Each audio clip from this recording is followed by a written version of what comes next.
Are we headed for Tarshish? Where are we on Jonah's journey?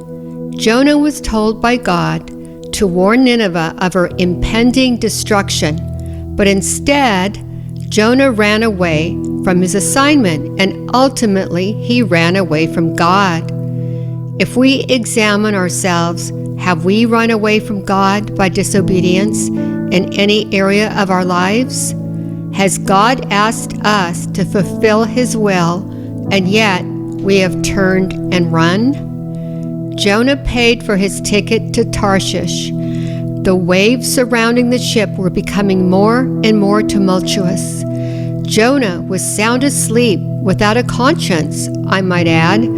The crewmen were desperate to save themselves and their ship, so they woke Jonah up and asked Jonah to call on his God.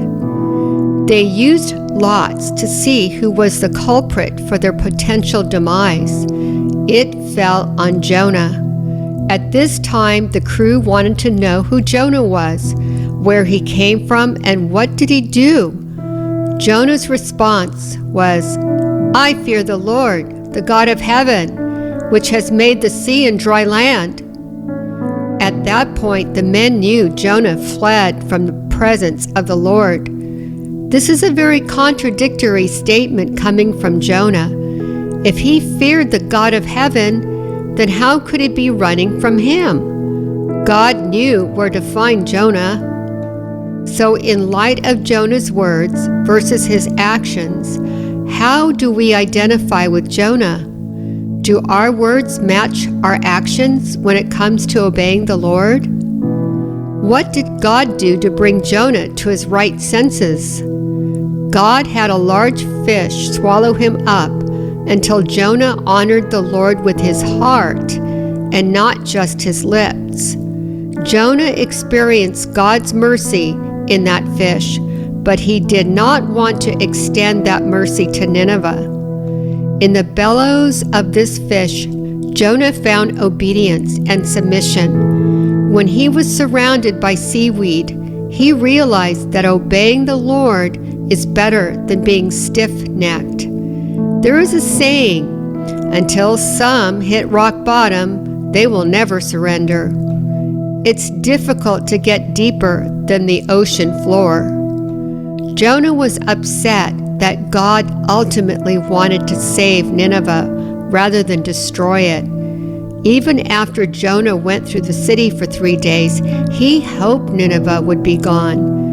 God used a vine to grow over the shelter Jonah built east of the city. He sat and watched Nineveh until he saw God had relented from destroying it. But God wanted to show Jonah that mercy triumphed over judgment because Nineveh repented. God destroyed the vine instead and sent a blazing wind in the heat of the sun to beat down on Jonah's head. Jonah felt more sorry for himself and the vine that was eaten by a worm rather than having compassion on Nineveh.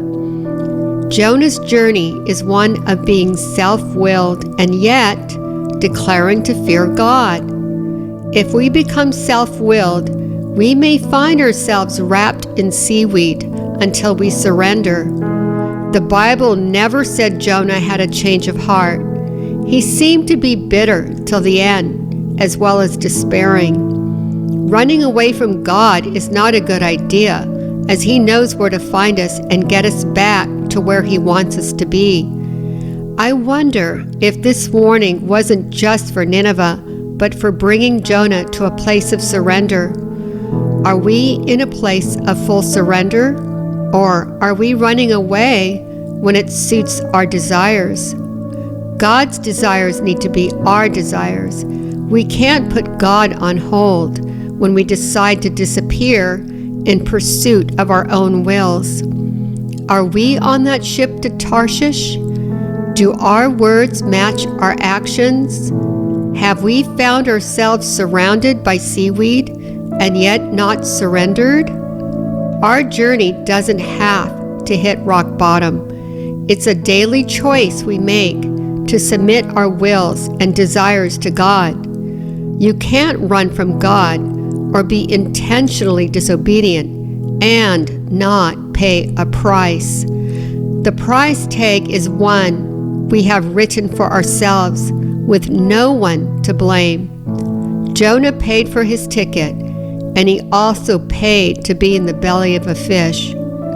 You can run, but cannot hide from God.